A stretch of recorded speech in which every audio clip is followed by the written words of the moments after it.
Now now okay okay. पहला सवाल आप सबके लिए, देखिए सब चकाचक हो गया है।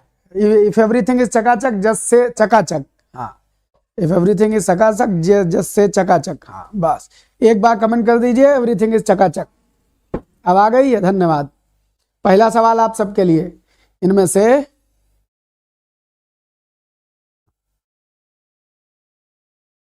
निर्गलन का तद्भव रूप क्या होगा? तो भैया निर्गलन जो शब्द होता है इसका तद्भव होगा निगलना। संस्कृत को हिंदी बना देना है, संस्कृत को बिगाड़ के हिंदी बना देना है, बस सरल करना माने तद्भव करना। तो निर्गलन कौन बोले? निगलना बोल देंगे, निगलना, ये हो जाएगा तद्भव। निर्गलन से क्या बन गया? निगलन। धन्यवाद जी जगत, हाँ एकदम एकदम। अगला सवाल तेजी से बढ़ते हैं। प्रभुत्व का तद्भव रूप क्या होगा आपके हिसाब से? प्रभुत्व का तद्भव रूप क्या होना चाहिए भाई? बच्चा बहुत बहुत धन्यवाद, हाँ का बहुत शुक्रिया, हाँ आप सबके प्रेम के हम हार्दिक आभारी। एवरीथिंग इज चकाचक, ओके विजय बाबू। निर्गलन का तद्भव रूप क्या होगा?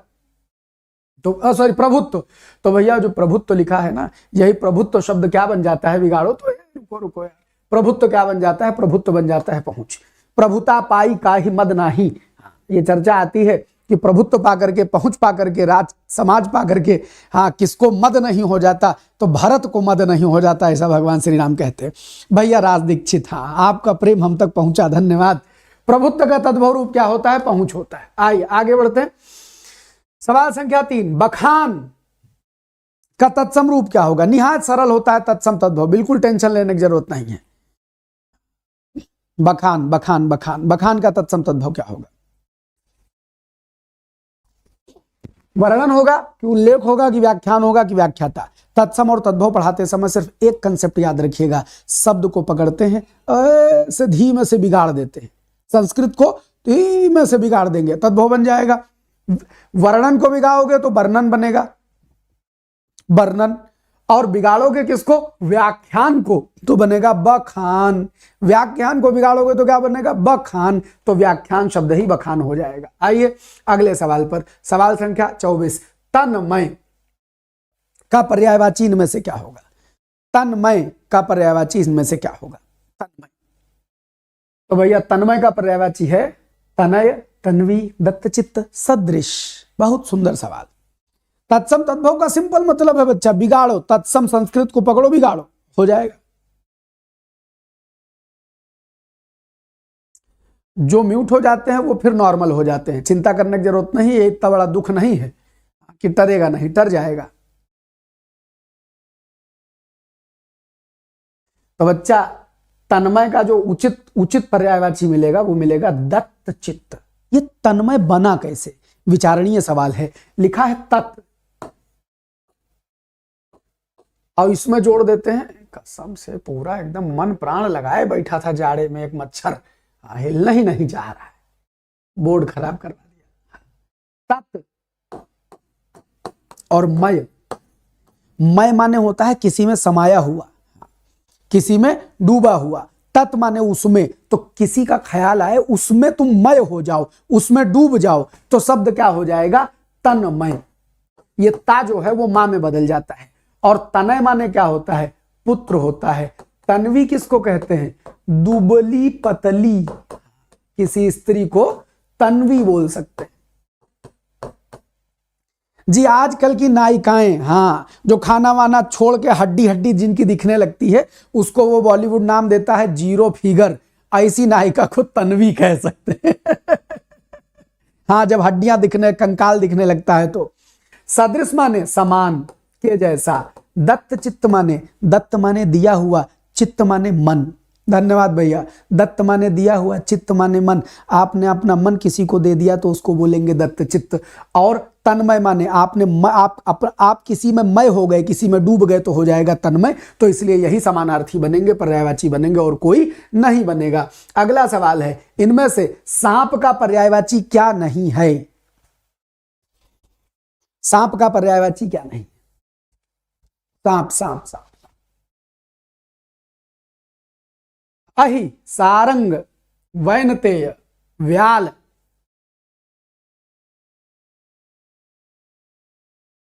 तो भैया एकदम 100% जवाब सांप का पर्यायवाची नहीं है वैनतेय। वैनतेय कौन है? वैनतेय हैं सांपों के दुश्मन।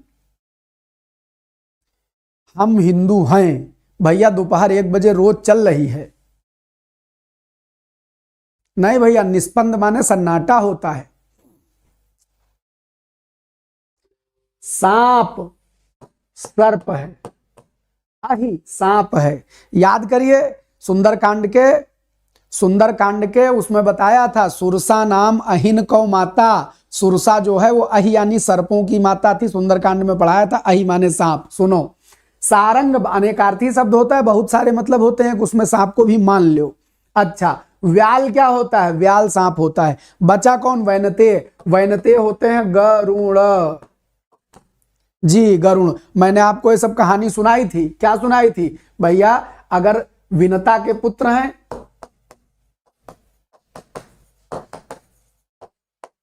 इसलिए इनको क्या कहते हैं? वैनतेय। वैनतेय। वैनतेय कौन हो गए?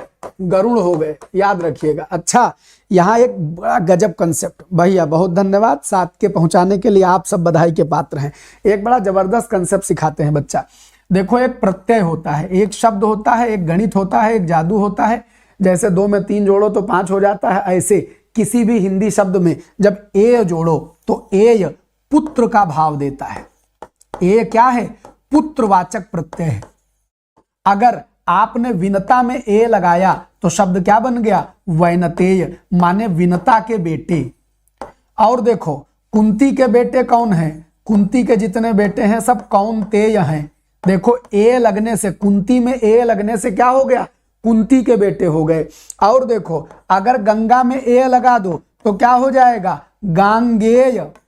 गांगेय कौन है? गंगा माता के पुत्र गांगेय कौन है? गुरुजी, गांगेय तो भीष्म पितामह जी हैं।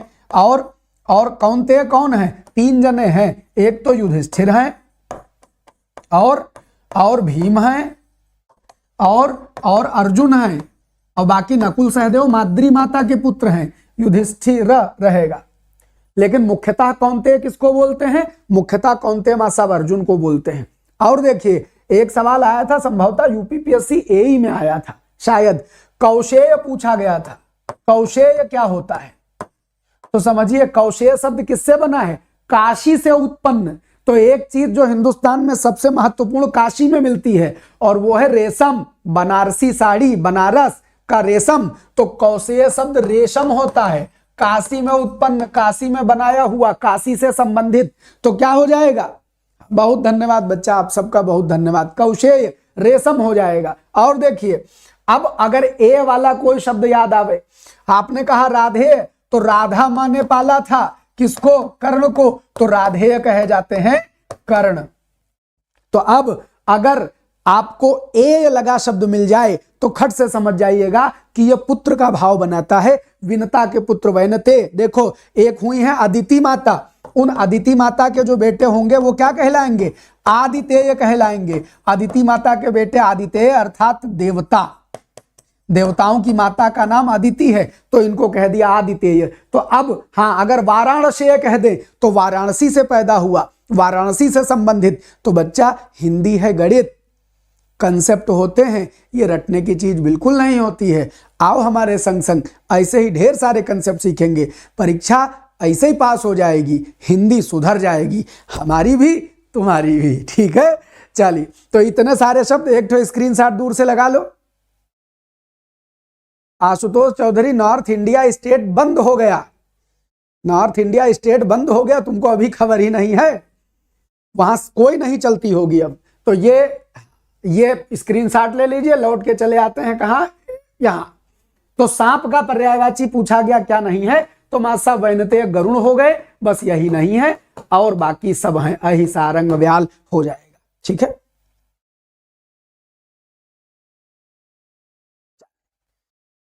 बहुत बहुत धन्यवाद।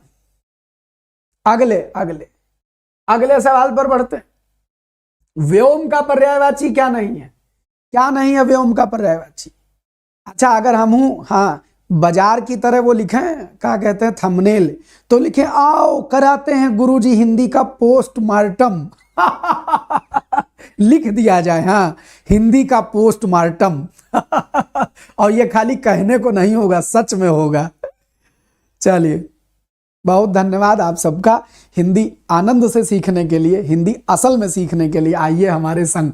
व्योम का पर्यायवाची क्या नहीं है? तो भैया व्योम माने होता है आकाश। व्योम माने अंतरिक्ष। अंतरिक्ष और आकाश समानार्थी हैं, अंतरिक्ष को कुछ अलग मत समझिएगा। अंबर माने आकाश और नभ माने क्या होता है? आकाश। गुरुजी प्रणव क्या होता है? प्रणव होती है ओंकार की ध्वनि। हाँ, ओंकार की ध्वनि। और भी है बच्चा, और भी है, अभी इसका जिसका चर्चा आई वो याद कर ले। यह है ओम। ओंकार ध्वनि को प्रणव कहा जाता है। आपने कुछ आरती सुनी होंगी, हाँ, तो उसमें आता है कि वो प्रणवाक्षर के मध्य हैं तीनों एका। प्रणव अक्षर यानी ओंकार अक्षर के बीच ब्रह्मा विष्णु महेश सब एक ही हो जाते हैं। तो इसलिए याद रखें, प्रणव ओम को कहते हैं। किसी बालक का नाम प्रणव हो, इसका मतलब है कि वो ओंकार, उसका नाम ओंकार है। ठीक भैया, ये जिस पे तुम क्लास ले रहे हो आशुतोष बाबू, इस चैनल का नाम है हिंदी भास्कर, इसको सब्सक्राइब कर लो। ठीक, तो चलिए, अच्छा आकाश की बात की तो एक बात और बताएं।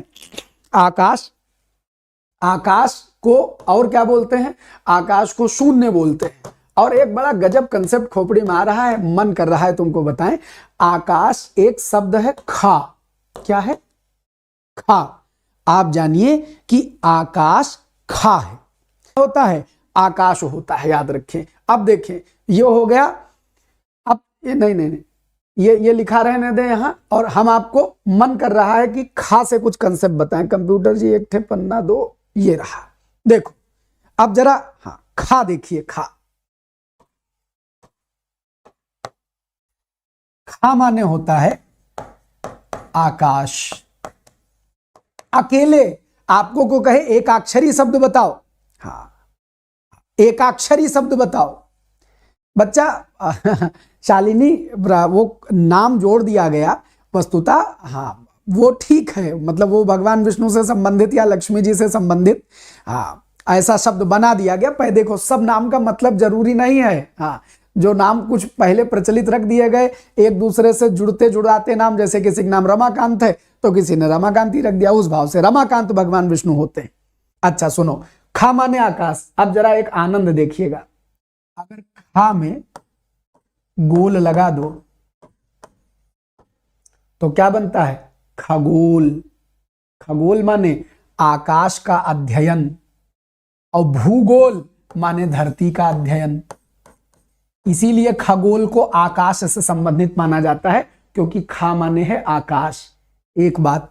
दूसरी बात समझिएगा, अगर हम कह दें खा और इसमें जोड़ दें गा, तो किसी शब्द के अंत में जब गा जोड़ दो तो गा का मतलब होता है गमन करना, माने जाना। तो ख ग माने आकाश में जो गमन करता है ऐसे, उसको क्या बोलते हैं? उसको बोलते हैं पक्षी। और देखो, खह चर, तो शब्द बन जाता है खेचर। चर माने क्या होता है? विचरण करने वाला, घूमने वाला। तो अगर हम कहें खेचर, तो खेचर माने क्या हो जाएगा? पक्षी। बात समझ गए? और देखें, अगर हम कहें खमंडल,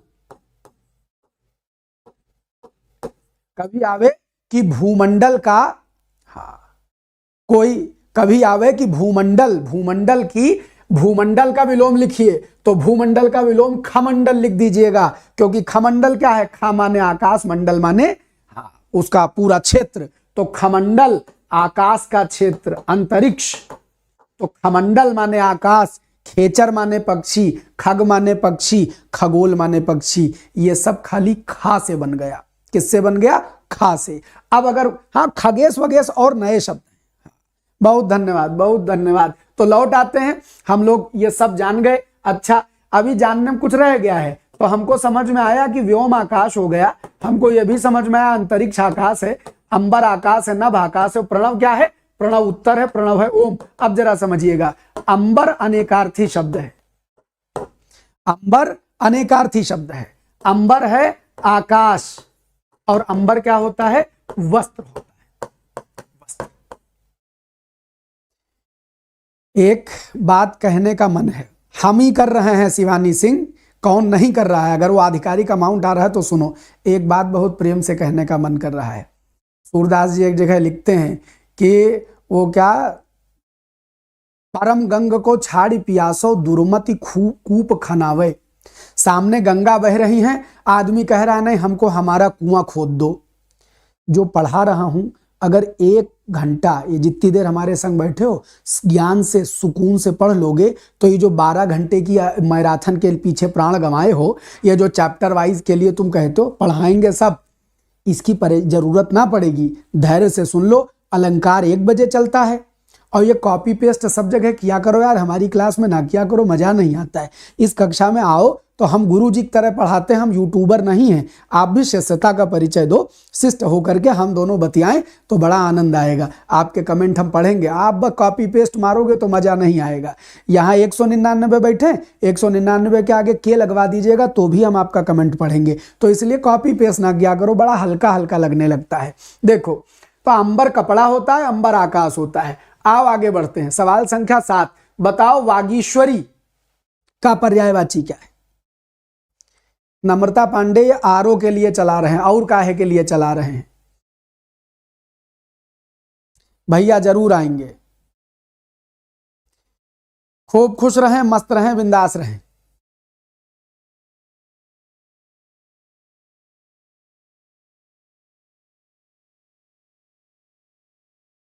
नहीं भैया, खमंडल एकदम सही लिखा है। खमंडल, खेमंडल नहीं होगा, खमंडल ही होगा। खमंडल माने आकाश मंडल। वागीश्वरी शब्द कैसे बना, पहले इस शब्द से पूछो। रटना नहीं है। वाक माने वाणी। वाक माने क्या होता है? वाणी, आवाज। और अगर इस वाक में हम क्या जोड़ दें? ईश्वरी जोड़ दें तो ईश्वरी क्या हो जाएगा? देवी। तो वाक ईश्वरी, हाँ, शब्द क्या हो जाएगा? वागीश्वरी। वागीश्वरी, वागीश्वरी। तो ये वाणी की अधिपति, वाणी की देवी, वाणी की ईश्वरी कौन माता हो जाएंगी? वो माता हो जाएंगी सरस्वती। अब सवाल उठता है मास्टर साहब, यहां कौन सा है माता सरस्वती का पर्यायवाची? ठीक, अच्छा, तो जो कमला लिखा हुआ है वो कमला तो माता लक्ष्मी हो गई। गिरा कहते हैं माता सरस्वती को। गिरा किसको कहते हैं? माता सरस्वती को। यहां पर एक कंसेप्ट जानने की जरूरत है। क्या कंसेप्ट जानने की जरूरत है? एक ठो पन्ना दो कंप्यूटर। क्या कंसेप्ट जानने की जरूरत है बच्चा? एक शब्द है गिर, एक शब्द है गिरी, अगला शब्द है गिरा। सबका अलग अलग मतलब है, रटने की चीज नहीं है। गिर माने गिर जाना, वही गिर पड़ना वाला, गिर जाना वाला है। गिर माने क्या होता है? पर्वत या पहाड़। और गिरा माने होता है वाणी या माता सरस्वती। तो आगे से जब कभी गिरा शब्द आवे, आप जब कभी वो पढ़ेंगे, वो सुंदरकांड आदि पढ़िए तो उसमें शब्द आता है रामायण में, बोले गिरा गंभीर, बहुत गंभीर वाणी से बोले। तो गिरा माता सरस्वती, या गिरा जो आप मुंह से बोलते हैं वाणी या आवाज, उसको बोलते हैं गिरा। तो गिरा वाणी सरस्वती, गिरी पर्वत हो गया, गिर जाना है तो मिक्स ना करिएगा। तो वागीश्वरी और गिरा ये दोनों शब्द आपके आंसर में चले जाएंगे। वागीश्वरी कौन है? गिरा है। दोनों अर्थ माता सरस्वती के। अच्छा गुरुजी, बाकी का मतलब क्या है? मिथिला वह स्थान जहां के राजा जनक थे और जहां की माता जानकी थी। तो इसलिए माता जानकी को मैथिली कहा जाता है, क्योंकि मिथिला से हैं तो मैथिली कहा जाता है। और अपने यहाँ बड़ी सुंदर परंपरा है, जब कोई बिटिया ब्याह के आती है तो उस बिटिया को, उस बहू को उसके मायके के नाम से जाना जाता है। ये आज भी परंपरा चल रही है। देखो, मम्मी कहीं वो सेमरा के हैं तो कहीं जैसे सेमरा वाली हैं। गाँव अभी 20-30 साल पहले खूब चल रहा था ये। कहीं कहाँ उर्रस बिहार भा, कहीं जे उर्रा वाली हैं, कहीं नानपारस बिहार, कहीं नानपारा वाली हैं। ओ बहराइच वाली ने बुलाए लो।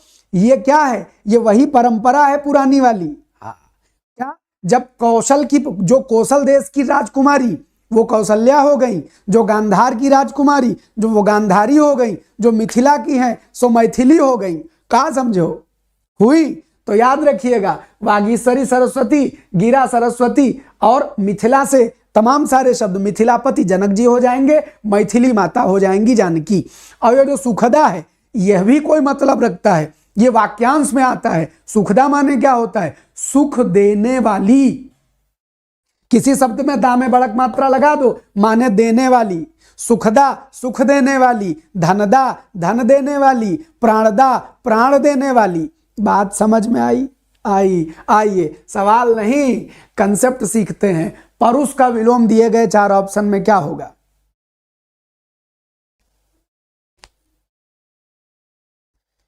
धन्यवाद भैया विपिन, धन्यवाद। चल रहा लिए बच्चा रहे, ये तुम सब का ही यार रेडियो शो चल रहा है। देखो पेपर तुम्हारा सबका निपटा लें तो हम हफ्ते में एक दिन बतकही क्लास रख लिया करेंगे, ठीक? जी भर बतियाओ, सबका नाम लेंगे, खूब प्रेम से ऐसे कुर्सी लगा के बैठेंगे, अब प्रेम से बतकही करेंगे। लेकिन अभी पेपर दे लो फिर सबका नाम लेंगे। हाँ सबका नाम लेंगे।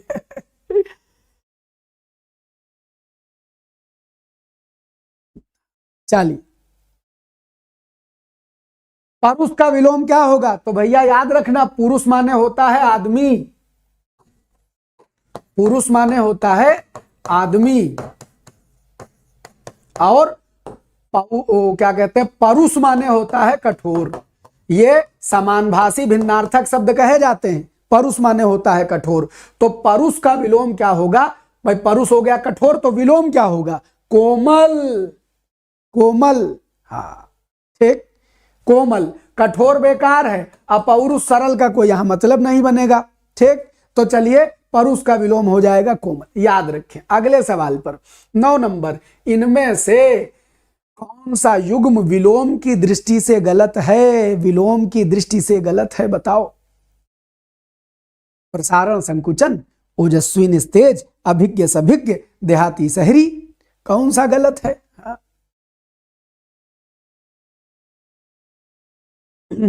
हिंदी रटने की चीज नहीं है, हिंदी समझने की चीज है।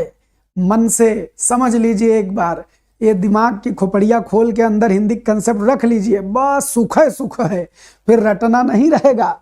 बहुत जबरदस्त। प्रसारण माने फैलना,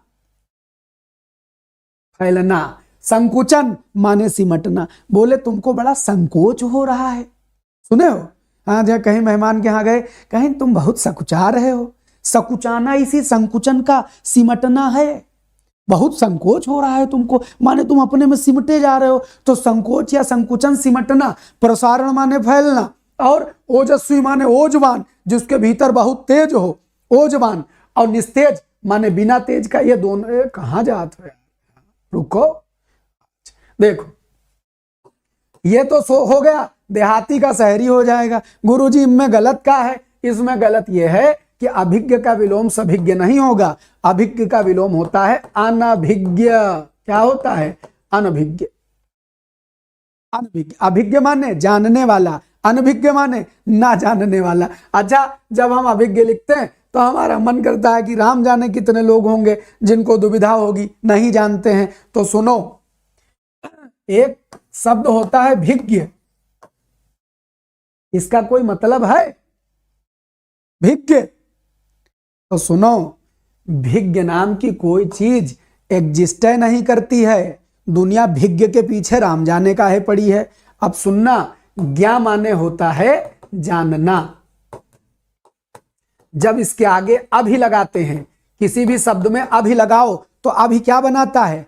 अभि बनाता है इसको पॉजिटिव। क्या बनाता है? पॉजिटिव। मान के पहले अभि लगाया, अभिमान माने घमंड का निगेटिव भया, निगेटिव भया नहीं हुआ। तो ऐसे समझिए, ज्ञा के पहले अभि लगाओगे तो क्या निगेटिव हो जाएगा? बिल्कुल नहीं। ज्ञा माने जानना, अभिज्ञ माने भी जानना। अब इसका निगेटिव बनाना है, तब इसके आगे अन लगेगा, तब यह शब्द बनता है अनधन अभिज्ञ, तब यह तैयार होता है अनभिज्ञ। अनभिज्ञ, तब यह तैयार होता है। तो अभिज्ञ का विलोम क्या बनेगा? अनभिज्ञ होगा, अनभिज्ञ होगा। तो इसलिए अभिज्ञ माने जानने वाला, अब अनभिज्ञ माने ना जानने वाला, ना जानने वाला। बात समझ गए? एकदम। तो बाकी कभी कोई तुम्हारे सामने भिज्ञ भिज्ञ करे तो कहो भैया भिन भिनाव नहीं, ऐसा कोनो शब्द एग्जिस्ट नहीं करता है, होता ही नहीं है। ठीक, आइए अगले सवाल पर बढ़ते हैं। 10 नंबर, निम्नलिखित वाक्य में कौन सा भाग त्रुटिपूर्ण है?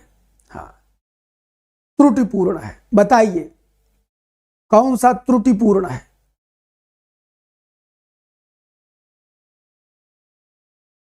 अच्छा, तब से जान पाए प्रतीक, बहुत बढ़िया भैया, मतलब फेसबुक पे शॉर्ट बना के डाला जाए है। ठीक है, निम्नलिखित वाक्य का कौन सा भाग त्रुटिपूर्ण है? संस्मरण लेखक अपने संस्मरणों में विस्मरणीय क्षणों एवं घटनाओं का लेखा जोखा अंकित करता है, कोई त्रुटि नहीं। बच्चा, विज्ञ माने विशेष जानने वाला, आज्ञ माने कुछ ना जानने वाला। विज्ञ माने विशेष जानने वाला, आज्ञ माने कुछ ना जानने वाला। बहुत ओए, ये सब ए बताए रहे, ए कैसे जी? संस्मरण लेखा अपने संस्मरणों में, इसमें क्या कोई गलती नहीं है, गलती है बी में। वाई वाई, इसलिए क्योंकि विस्मरणीय क्षण, भैया किताब में वे क्षण लिखे जाते हैं जो जिंदगी भर याद रह जाएं, याद रह जाएं। विस्मरणीय समझना, रुको रुको रुको, कंप्यूटर एक पन्ना दो। स्मरण माने याद, स्मरणीय माने याद रखने योग्य। स्मरण माने याद रखना और विस्मरण माने भूल जाना, तो दूसरा कंसेप्ट खोपड़ी में चल रहा था। विस्मरण माने होता है भूल जाना, स्मरण माने याद रखना और विस्मरण माने भूल जाना। तो हमने कहा स्मरणीय माने याद रखने योग्य, और या हमने कहा, अब अगर हमने कह दिया विस्मरणीय माने भूल जाने योग्य, देखिए ए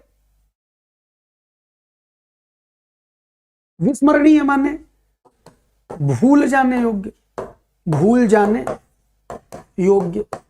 और बच्चा अविस्मरणीय, अविस्मरणीय ये क्या बना देगा? ना भूलने योग्य। अब धन्यवाद भैया, कंसेप्ट समझिए। नहीं नहीं, वो जहन में चला जाता है, खोपड़ी कहीं अटक गई। तो देखिए, स्मरण और विस्मरण, स्मरण माने याद, विस्मरण माने भूल। स्मरणीय याद करने वाले, विस्मरणीय माने भूल जाने वाले। अविस्मरणीय, इसके पहले आ लगा के निगेटिव बनाया। तो अब समझिएगा यहां क्या लिखा था, यहां लिखा था कि संस्मरण लेखक अपने संस्मरणों में भूल जाने योग्य क्षणों को, भूल जाने योग्य क्षणों का लेखा जोखा करता है। अगर आदमी की जिंदगी में, हाँ, अगर आदमी की जिंदगी में कोई गलती हो जाए, कोई गलती हो जाए, तो वो भूल जाएगा कि याद रखेगा? गुरुजी भूल जाएगा। तो जो भूल जाने वाली बातें हैं वो आदमी लिखता है कि याद रहने वाली बातें, याद रह ना भूलने वाली बातें लिखता है। तो संस्मरण लेखक अपने संस्मरणों में विस्मरणीय नहीं, यहां पर क्या होगा?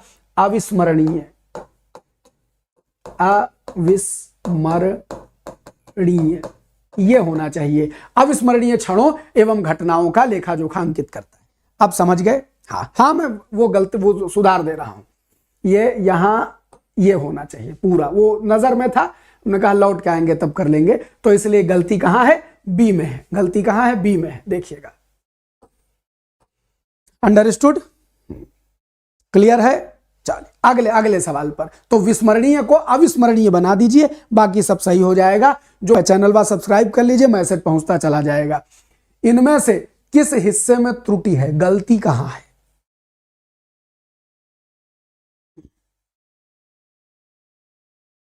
जल पी ले तनिक हम।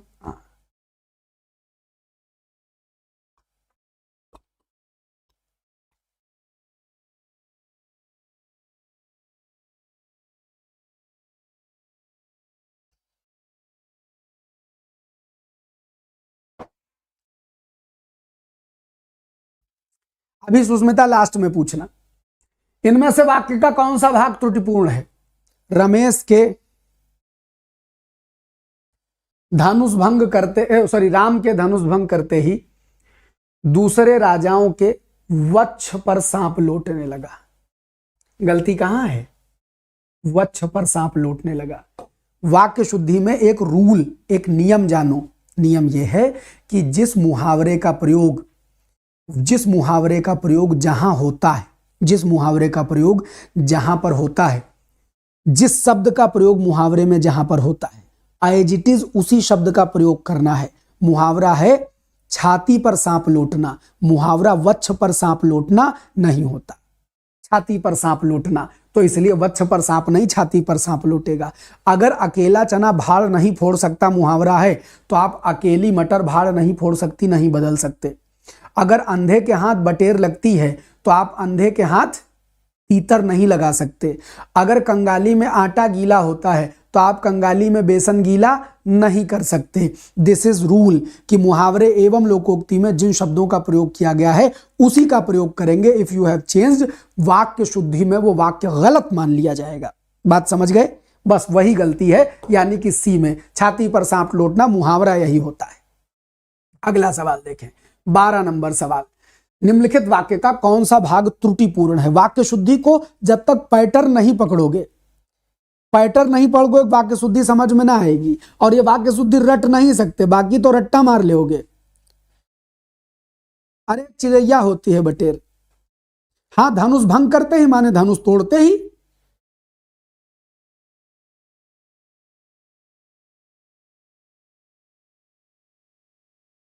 बताओ गलती कहां है? वेयर इज द गलती मैन? गुरुजी गलतियां तो ए में है। लिखा है सैकड़ों गांव के लोग आज रोजगार की तलाश में शहरों की ओर पलायन कर रहे हैं। तो समझिए, गांव के सैकड़ों लोग यहां आना चाहिए था। आहा, गांवों भी कहा जा सकता है। सैकड़ों गांव के सैकड़ों लोग, अगर सैकड़ों बोलो तो सैकड़ों गांवों बोलना पड़ेगा। ऐसी अशुद्धि को पदक्रम संबंधी अशुद्धि कहते हैं। अशुद्धि का नाम क्या है?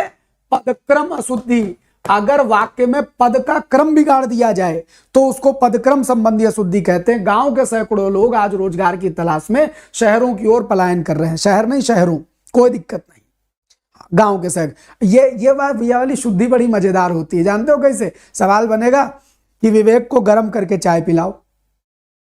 अब गर्म किसको करना है, विवेक को कि चाय को? क्लियर करो। चाय गर्म करके विवेक को पिलाओ। और सुनो, खरगोश को काट कर गाजर खिलाओ। काटना किसको है? किसको काटना है? खरगोश नहीं, गाजर काटनी है। तो खरगोश को गाजर काट कर खिलाओ। ये अगर क्रम बिगड़ जाए तो अर्थ का अनर्थ हो जाता है। इसी को पदक्रम बोलते हैं। ठीक है, चल याद रहेंगे। बच्चा जो वाक्य लिखा हो उसी को सुधारते हैं, अपनी मर्जी से कुछ नया नहीं बनाते हैं। जो वाक्य लिखा हो उसी को सुधारते हैं। बात समझ गए? चल अगले सवाल पर, सवाल संख्या 13। सभी अंग सामने आने पर स्पष्ट हो जाना। ये यूपी SSS में आया था। इसको राम जाने का सब बता रहे थे। आप बताइए क्या होगा?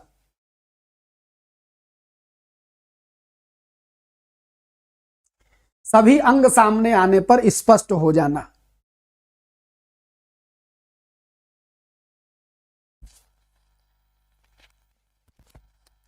अरे हमको विवेक से कोनो दिक्कत हो रहा है, 1 सेकंड बस।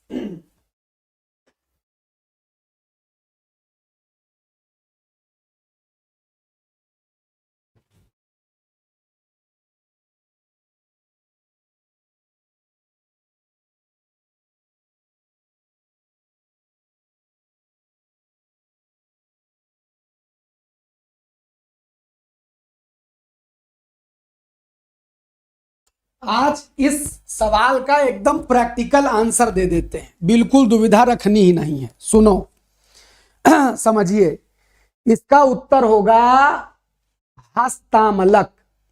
यह 2 शब्दों से मिलकर के बना है, हस्त और उसमें जुड़ा है आमलक। आमलक माने आंवला, हस्त माने हाथ। तो गुरुजी ये हाथ और आंवला से ये वाली बात कैसे स्पष्ट होती है? तो आओ देखें। देखो, ये है आंवला, सूखा गया है, अब हमने इसको हाथ पर रख लिया, तो ये छोटा सा आंवला हम इसको इधर उधर से ऐसे घुमा घुमा के देख सकते हैं, कहां कहां सूखा है, कितनी जगह दाग पड़ा हुआ है, कहां नहीं पड़ा हुआ है, सब दिखाई पड़ता है, एकदम दिखाई पड़ रहा है। तो इसको कहते हैं हाथ पर आंवला, माने हस्तामलक। तुम मुंह देख लो, सुखाएगा है, दिखा रहा है सब। हाँ, तो हस्तामलक माने हुआ हाथ पर रखा आंवला। तो जैसे आंवले का अंग अंग स्पष्ट है, वैसे ही सभी अंग सामने आ जाएं और कोई चीज स्पष्टता से दिखाई पड़ने लग जाए तो उसको हस्तामलक या हस्तामलक वत कहते हैं। अरे हम वहां से गए थे लेने फ्रिज में से, हस्तामलक वत या हस्तामलक इसी को बोलते हैं। अगली बार से आवे तो समझ जाना, आमलक आंवला है, हस्त हाथ है, हाथ पर रखे आंवले की तरह जब आपको स्पष्टता पूर्वक कोई चीज दिखाई पड़ने लग जाए तो उसको बोलेंगे हस्तामलक। बताओ, इतनी स्पष्टता से दुनिया की कोई चीज देख सकते हो? जो चीज देख सकते हो उसको बोल दो, अरे यार ये तो हाथ पर रखे आंवले के जैसा है, ये तो हस्तामलक है, हम तुरंत जान जाएंगे। इसी को कहा जाता है हस्तामलक। आओ आगे बढ़ते। किसी बड़े आदमी के निधन की जो वार्षिक तिथि मनाई जाती है उसके लिए एक शब्द क्या होगा?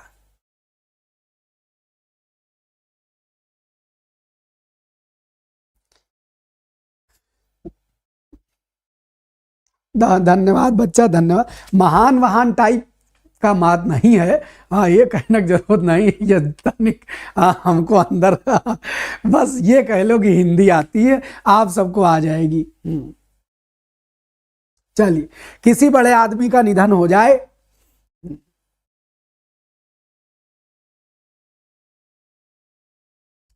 देखिए,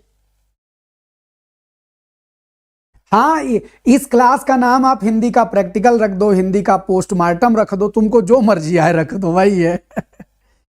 आंवले की जगह और फ्रूट रखेंगे तो बड़ा बड़ा होगा, पता नहीं उतना क्लियर दिखाई पड़े कि ना दिखाई पड़े।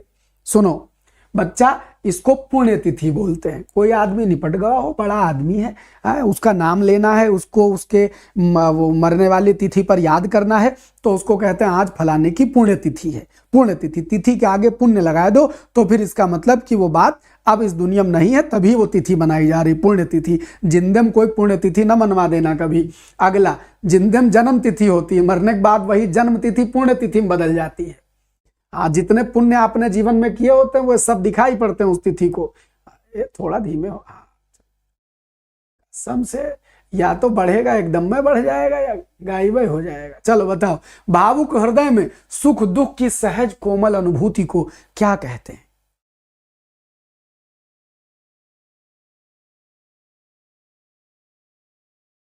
बच्चा, यहां बड़े आदमी का मतलब रुपया पैसा वाला आदमी नहीं, बड़े आदमी का मतलब किसी भी चीज में बड़ा।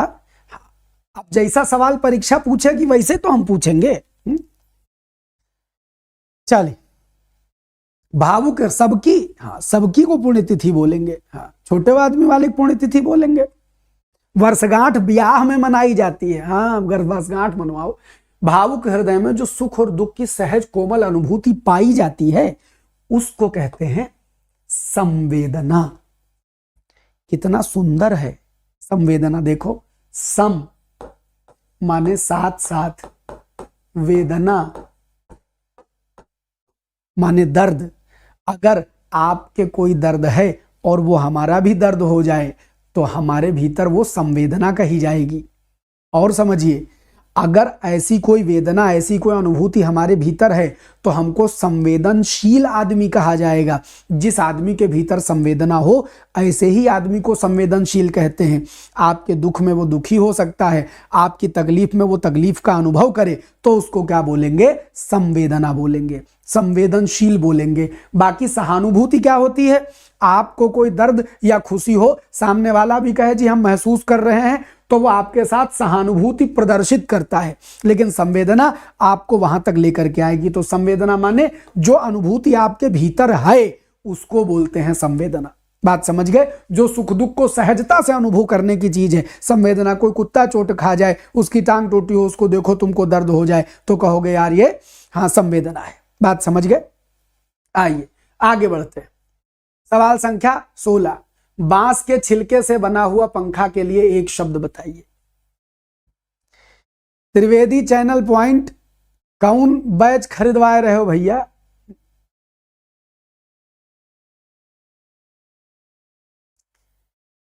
बताइए।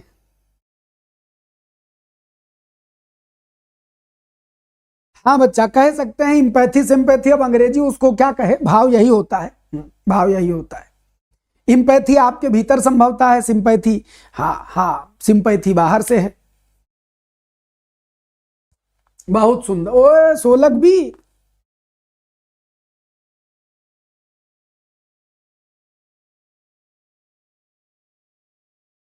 क्योंकि सुख में विसर्ग नहीं है, जहां होगा वही तो होगा।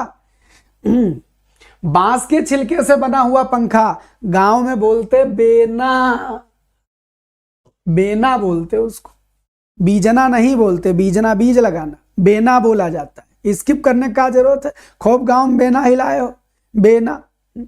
और ये संस्कृत के व्यजन शब्द से है। व्यजन माने होता है पंखा, व्यंजन माने सुस्वादु भोजन, और व्यजन माने पंखा, यही व्यजन बेना बन जाता है, व्यजन बेना बन जाता है। ठीक है, याद रखिए। बाकी बच्चा बीजना बजाय बिजना बोल दे तो चलेगा, बीजना के बजाय बिजना बोल दें तो चल सकता है, क्योंकि व्यजन को बिगाड़ने, वरना बेना चलता है, सीधे सीधे बेना। ठीक है, अच्छा बोलते हैं, बहुत बढ़िया बात। अगले सवाल पर 17 नंबर, विवाहित पुरुष एवं स्त्री का जोड़ा के लिए एक शब्द चुनिए। विवाहित पुरुष,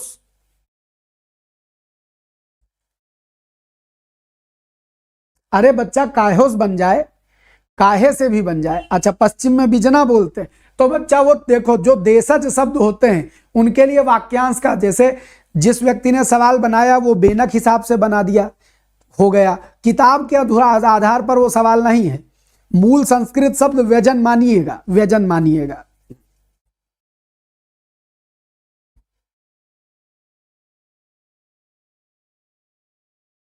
तो उसको बीजना के बताए, बीजना बोलिए। हाँ बीजना बोलते होंगे, बीजना संस्कृत शब्द जानिएगा व्यजन है, वही व्यजन है, व्यजना बीजना सारे शब्द बन सकते हैं।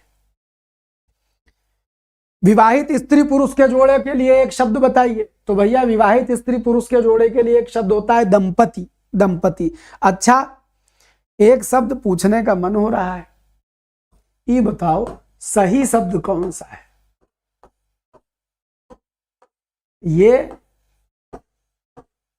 ये अगर वर्तनी में आए तो क्या लिखा जाए, ए लिखा जाए कि बी लिखा जाए? हम बच्चा उस सवाल को देख लेंगे।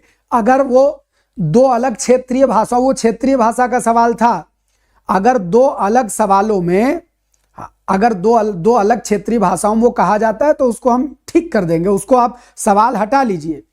हाँ वो हमने देखा है, अरुणोदय आपने जो भेजा था वो देखा है, लेकिन व्यजन प्रचलित शब्द है संस्कृत के लिए व्यजन, और वो दो हिंदी की किताबों में व्यजन व्यंजन के तौर पर आया है।